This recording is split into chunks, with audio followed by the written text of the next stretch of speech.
بسم اللہ الرحمن الرحیم۔ روزہ ہو نہ بھوک پیاس، رمضان جو گزر گیا، نظر ایک ادھر بھی کر، اور روزے کی روح سمجھ لے، عمر کی شدینی اسے بھی دے۔ یہ آج کا موضوع ہے، مختصر سی بات ہوگی۔ اسلام میں روزے کی اہمیت و فضائل کے بارے میں کافی تفصیلات ملتی ہیں۔ ان میں اہم ترین بات روزے کی وہ دو شرائط ہیں جو روزہ دار میں تبدیلی دیکھنا چاہتی ہیں۔ وہ پہلی شرط ایمان اور دوسری شرط احتساب۔ یہ ہے روزے کی قبولیت کا معیار، جو زبان رسالت مآب صلی اللہ علیہ وسلم سے بیان ہو گیا ہے۔ یہ وہ معیار ہے۔ اس زمرے میں یہ اہم ترین نقطہ جان لیجئے کہ حضور اکرم صلی اللہ علیہ وسلم سے روزے کی منقول فضیلتیں صرف ظاہری صورت پوری کر دینے والے شخص کے حصے میں نہیں آتی۔ اس کے لیے اسلام نے اس سے قبل بیان کردہ دو شرطیں مقرر کی ہیں، یعنی ایمان کی اور احتساب کی۔ اگر ان کی پابندی کی جائے تو روزے کے سارے روحانی اور مادی فائدے حاصل ہو جاتے ہیں، ورنہ دوسری صورت میں ان پر عمل درآمد کیے بغیر رکھا ہوا روزہ بھوک پیاس کے سوا کچھ ہاتھ نہ لگنے کا محاورہ بن کر رہ جاتا ہے۔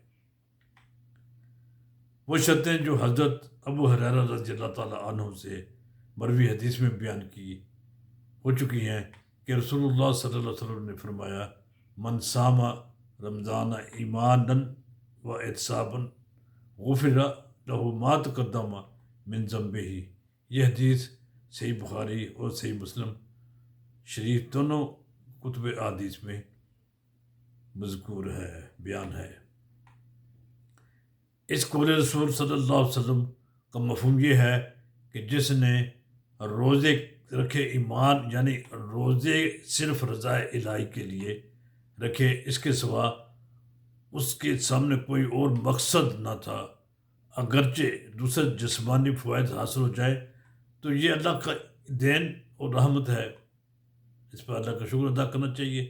اسلام کی اس شرط سے یہ معلوم ہوا کہ مرن برت، بھوک ہڑتال اور دوسرے مذاہب کے روزے اجر و ثواب کے نقطہ نظر سے اس لیے بیکار ہیں کہ ان میں ایمان باللہ اور ایمان بالرسالت کی وہ کار فرما نظر نہیں آتی، جبکہ اسلام کے ہاں یہ دونوں چیزیں موجود ہیں۔ ایمان باللہ بھی ہے اور ایمان بالرسالت کی روح بھی روزے اور روزوں کے اندر موجود نظر آتی ہے۔ دوسری شرط آپ صلی اللہ علیہ وسلم نے احتساب کی عائد فرمائی، یعنی روزے دار روزے کی حالت میں قدم قدم پر اپنا محاسبہ کرتا رہے کہ کہیں اس سے شریعت کی خلاف ورزی تو نہیں ہو رہی۔ یہ بات بھی سمجھ لی جائے کہ روزوں سے برکتوں کا حاصل ہونا بتایا گیا ہے۔ اگر رمضان کے روزے رکھنے کے باوجود زندگی میں کوئی خاص تبدیلی واقع نہ ہوئی ہو تو ہمیں خود ہی اپنے اعمال پر نگاہ ڈالنی چاہیے کہ ایسی برکتیں اور فضیلتیں جنہیں رسول اللہ صلی اللہ علیہ وسلم نے بیان فرمایا، اس نسخہ شفا کو ہر زمانے کے افراد نے آزمایا، کیا ہم نے اس کی صورت کا لحاظ کیا؟ اور کیا ہم سے اس ضمن میں کوئی کمی یا کوتاہی تو نہیں ہوئی؟ یہ ہے دیکھنے کے بعد خود احتسابی کی بات، خود اپنے آپ سے سوال کرنے کی بات۔ آج اور ابھی اپنے آج تک کے روزوں کی عبادت پر ایک نظر دوڑا لیجئے کہ اب تک رمضان کیسے گزرا۔ ابھی الحمدللہ رمضان کے 14 دن باقی ہیں، انہیں ایمانی اور خود احتسابی کی نگاہ سے جانچنے کی کوشش کیجیے۔ ممکنہ کمی اور کوتاہی کو نہ دہرائیے کہ نہ معلوم پھر یہ موقع کب نصیب ہو اور ہو بھی کہ نہ ہو۔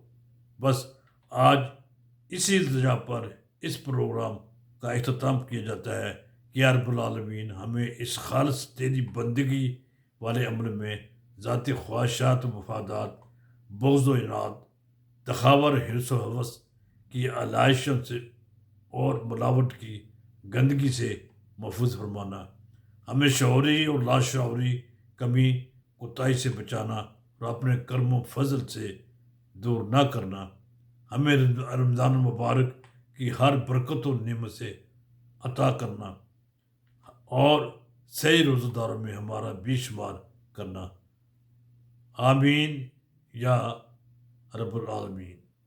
والسلام علیکم ورحمۃ اللہ۔